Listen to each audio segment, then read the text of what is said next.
तो अब हम एक्सरसाइज 7.3 का क्वेश्चन नंबर 5 है उसको सॉल्व करने वाले हैं। तो ये क्वेश्चन आपसे क्या कहना चाह रहा है कि क्लास 9th में आपने पढ़ा है कि अध्याय 9 के अंदर उदाहरण 3 था। यदि आपने क्लास 9th को पढ़ा है तो अध्याय 9 में एक उदाहरण तीसरा था। उसके अंदर क्या चीज़ थी कि त्रिभुज की एक माध्यिका जो है उसे बराबर क्षेत्रफलों वाले दो त्रिभुजों में विभाजित करती है। तो उस त्रिभुज ABC के लिए इस परिणाम का सत्यापन करना है जिसके शीर्ष ये दे रखे हैं। तो ये क्वेश्चन थोड़ा सा हटके है, एग्जाम में हमसे जो है इससे रिलेटेड ही पूछेंगे। आप परिभाषा चेंज कर सकते हैं, तो कैसे भी कर सकते हैं। तो इस मेथड को याद रखना, कभी भी त्रिभुज में एक माध्यिका की बात की जा रही है तो कैसे होता है। देखो इसको मैं थोड़ा सा क्लियर करने का प्रयास करता हूँ। देखिए इस वर्ड पर थोड़ा सा फोकस करना है। माध्यिका, माध्यिका क्या होती है? त्रिभुज के मध्य से एक लाइन जाती है और उस त्रिभुज को दो बराबर भागों में बांटती है। जैसे देखो ये त्रिभुज पहले ABC जो था ये एक पूरा त्रिभुज था, यानी इस प्रकार से ही था, एक नॉर्मल सा त्रिभुज था ABC। अब जब इसके मध्य से आप देखो एक मध्य से एक लाइन जा रही है, ये इसको अपन मीडियन माध्यिका बोलते हैं। जो क्या कर रही है, मान लेते हैं यहाँ पर एक D पॉइंट है। इससे देखो आप कि जब ये D से कनेक्ट हो रही है या फिर ये जो शीर्ष है और इसके सम्मुख जो भुजा है उस पर जब एक लंब गिरता है तो एक माध्यिका की बात यहाँ पर हो सकती है। तो त्रिभुज के मध्य से एक लाइन जा रही है, या फिर इसको अपन ऐसे भी बोल सकते हैं, त्रिभुज के एक शीर्ष से देखो A शीर्ष से शीर्ष के सम्मुख भुजा, शीर्ष के सम्मुख भुजा कौन सी है? BC है। इस पर गिरी गई रेखा को या इस पर जो लंब हम बनाते हैं उसको अपन माध्यिका बोल सकते हैं।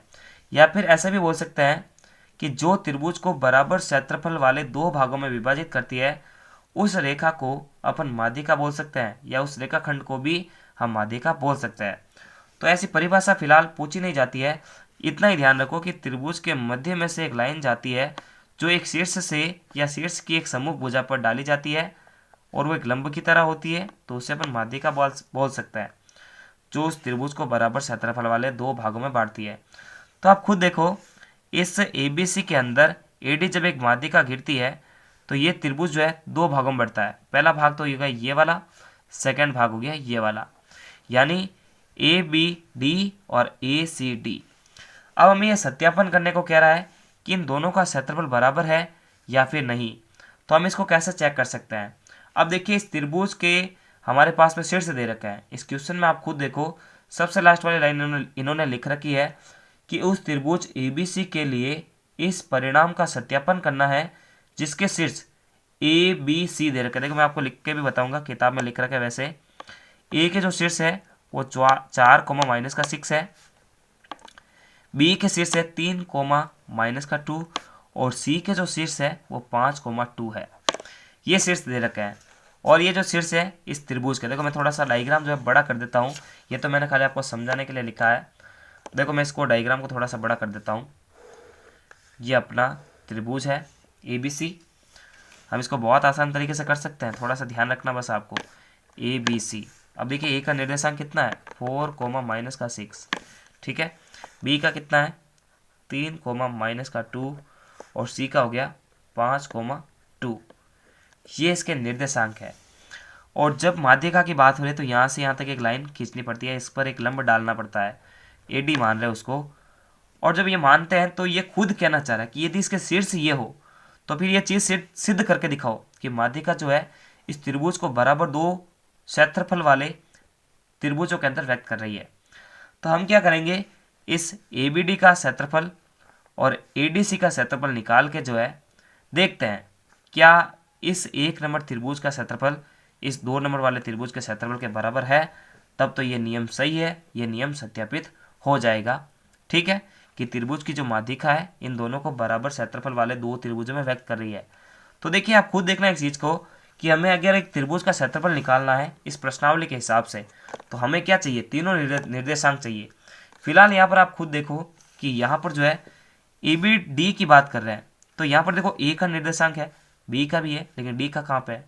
उसी प्रकार ACD में भी देखो 2 नंबर त्रिभुज के अंदर A का तो है, C का है, लेकिन D का कहाँ पे है? तो तीनों के निर्देशांक होने जरूरी है। तो हमें पता है कि ये जो D पॉइंट है वो बी और सी के मध्य है ना, कि माध्यिका इस समूह भुजा के या फिर समूह भुजा के बिल्कुल बीच में गिरेगी, ये बात तो कन्फर्म है। तब गिरेगी तभी तो देखो ये यहाँ से यहाँ तक की डिस्टेंस, यहाँ से यहाँ तक की डिस्टेंस, यानी बी डी बराबर डी सी ऑटोमेटिक हो जाएगी, तभी तो ये वाला भाग उस वाले भाग के बराबर होगा। आप इस चीज़ का खुद माइंड लगाओ कि ये जो डी है हमेशा बी और सी के मध्य रहेगा। त्रिभुज के शीर्ष से समूह भुजा के मध्य एक पॉइंट गिरता है ना, उससे मतलब मध्य एक लंब गिरता है, या फिर अपन ऐसा कह सकते हैं कि मध्य एक पॉइंट ले और उसको मिला दे उसके शीर्ष से, तो एक माध्यिका की रचना हो रही है। तो ये बिल्कुल जो है बीच में ही होगा। तो यहाँ पर हम इसके निर्देशांक निकालेंगे, और जब बीच में है यानी मध्य में है तो ये मध्य बिंदु का प्रमेय यहाँ पर काम करेगा, यानी मध्य बिंदु प्रमेय से जो है डी के भी अपन निर्देशांक निकाल सकते हैं। तो देखिए यहाँ पर हम लिखने जाएंगे प्रमाण के रूप में, चूंकि डी बी सी का मध्य बिंदु है ना, प्रमाण है हमारे पास में। प्रमाण क्या था कि एक माध्यिका है और माध्यिका बीच में ही गिरेगी, एक बात तो सिंपल सी बात है, बीच में से जाएगी तभी तो दोनों भाग बराबर हो जाएंगे। अब देखिए मध्य बिंदु प्रमेय से तो माना कि डी के जो निर्देशांक है वो है हमारे पास में x, y। अब नहीं हो तो अपन x, y मानेंगे, फिर जो भी x और y का मान आएगा उसके निर्देशांक हम मान लेंगे। तो देखो मध्य बिंदु का प्रमेय जो है उसका यूज करते हैं एक बार। तो मध्य बिंदु प्रमेय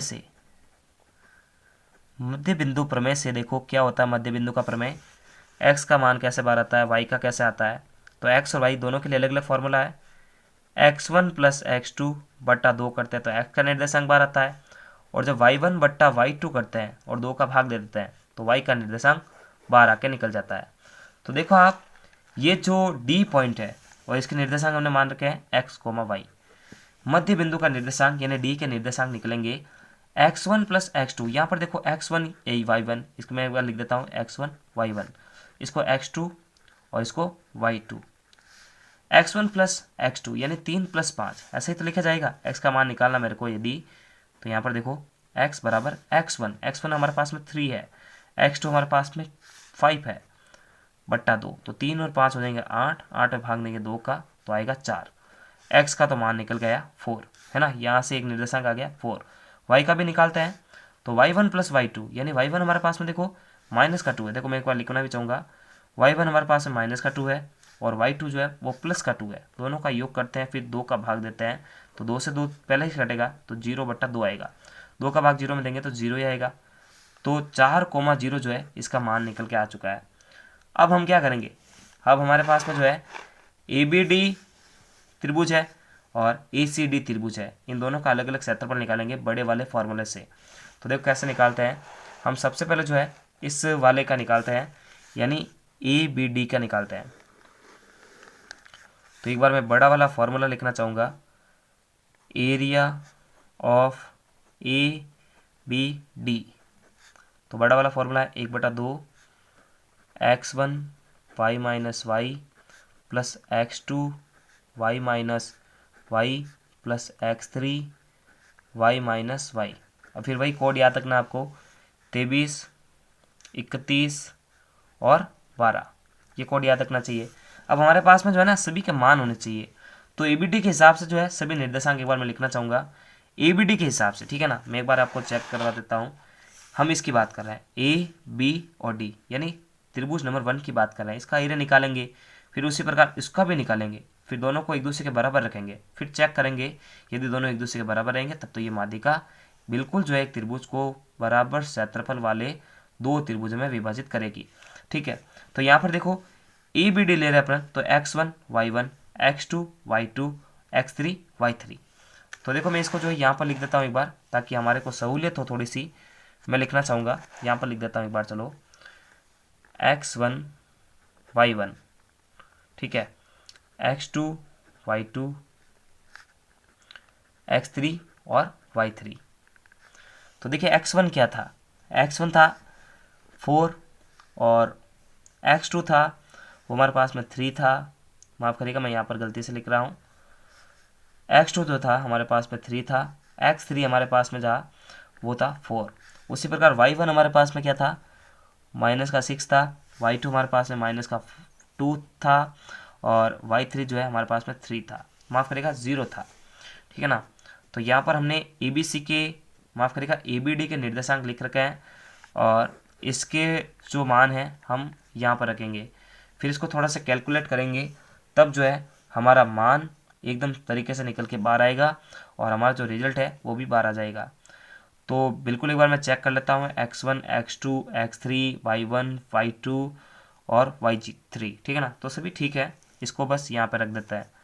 तो एरिया ऑफ एबिड निकालते हैं, 1/2 कोष्टक x1 हमारे पास में 4 है, y2 हमारे पास में 2 है, y3 हमारे पास में 0 है, प्लस x2 हमारे पास में 3 है, y3 हमारे पास में 0 है और y1 हमारे पास में माइनस का 6 है।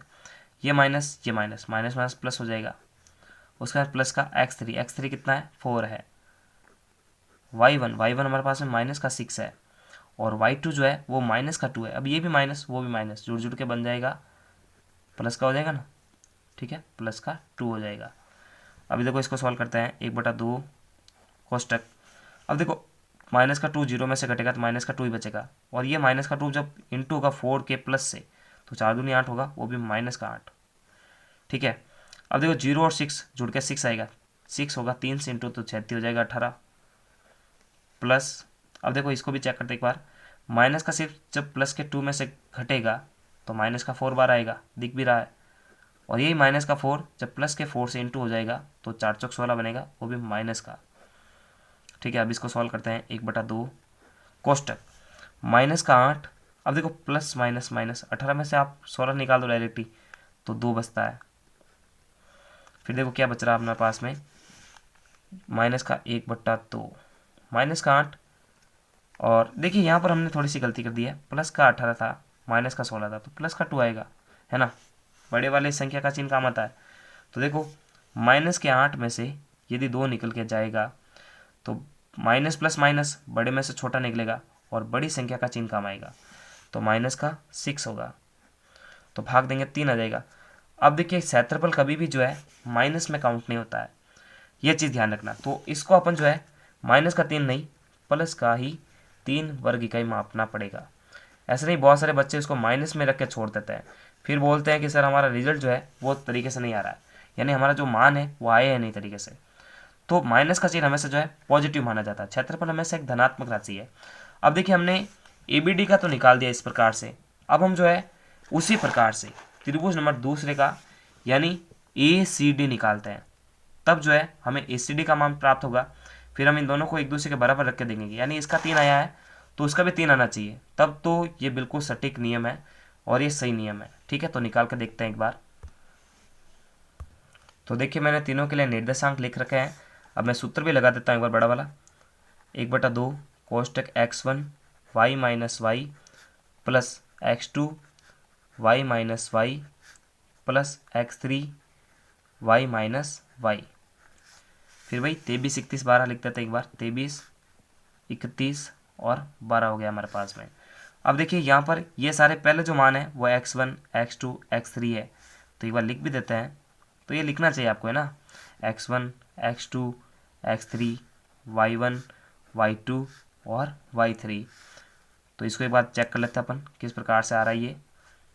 तो ये x1 यानी 4, x2 यानी 5, x3 यानी 4, y1 हमारे पास में माइनस का 6 है और y2 जो है वो 2 है प्लस का और y3 हमारे पास में 0। इनको यहाँ पर पुट कर दो आप, तो 1/2 कोष्टक x1 हमारे पास में 4 है, y2 हमारे पास में प्लस का 2 है, y3 जो है वो हमारे पास में 0 ही है, प्लस का चिन्ह x2 हमारे पास में 5 है प्लस का, y3 हमारे पास में 0 है और y1 हमारे पास में प्लस माइनस का 6 है।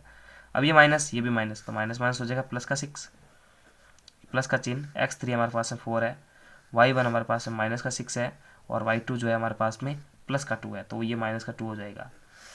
अब देखो इसको कैसे सॉल्व करते हैं, 1/2 2 में से 0 जाएगा, 2 ही बचेगा, यानी 2 चौके 8 हो जाएगा, डायरेक्ट ही बता देते हैं। 0 6 जुड़ के 6 आएगा, 6 होगा इनसे इंटू तो 5 30 हो जाएगा। उसका माइनस का 6 माइनस का 2 जुड़ के बनेगा माइनस का 8, ये माइनस का 8 जब 4 से इंटू होगा प्लस के, तो माइनस का 8 चौक 32 हो जाएगा, वो भी माइनस का 32।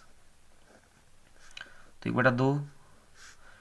अब देखिए ये दोनों माइनस हो जाएंगे, प्लस माइनस, तो माइनस के 32 में से प्लस का 30 घटेगा तो माइनस का 2 ही बचेगा।